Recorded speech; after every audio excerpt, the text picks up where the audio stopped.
Gaarii gaarii gaarii gaarii ati gaarii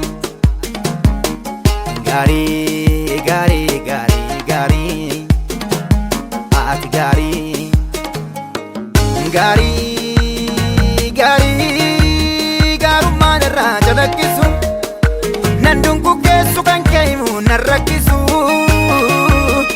si gaariin gaarummaan irraa jalakkisu gaariin gaarummaan irraa jalakkisu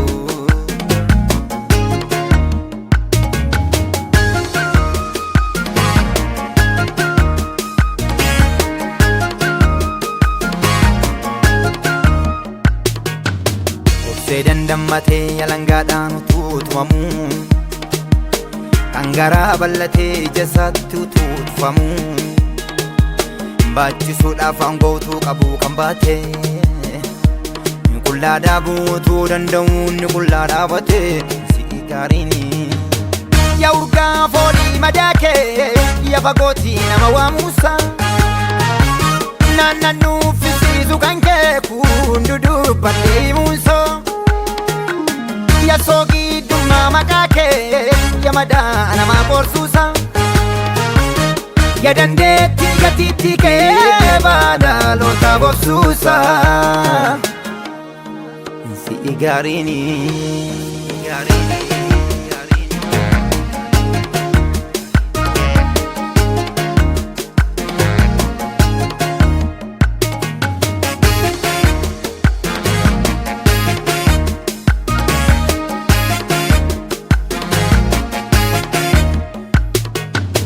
duwwaa kan fakkaate Abshaaloome utuu jiru eenyu kan akka kee qulqulluun cubbamootaaf garaa ilu waraansa koo hambisuuf waraaname inni dhiigee godambaa cubbuu jireenya korraa inni dhiigee si gaariini ajjeesaa ajjeeftee tanarraa silaa yoonaa kannaa gadachuu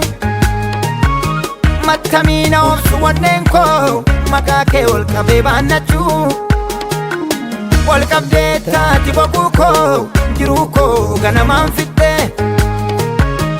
gola du'ii keessa booqqisuusi ibsaa jireenyaa baattee lixxee goota addunyaarraa jaffatuudhatti mudaa kaman jileensi jibbaa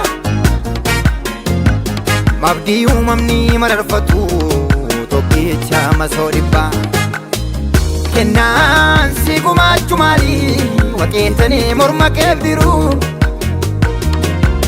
hundumaa gararraa mootee jirtaami si fooqinni hin jiru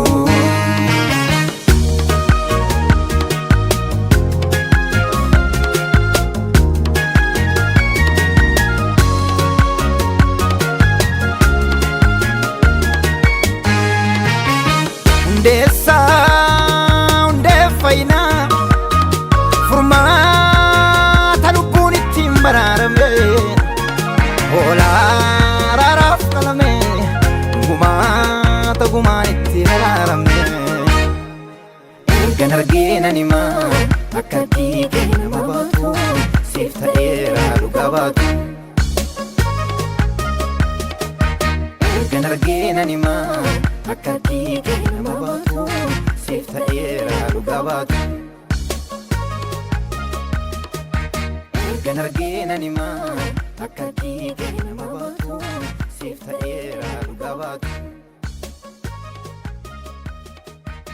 ergan argee nan himaa akka dhiigee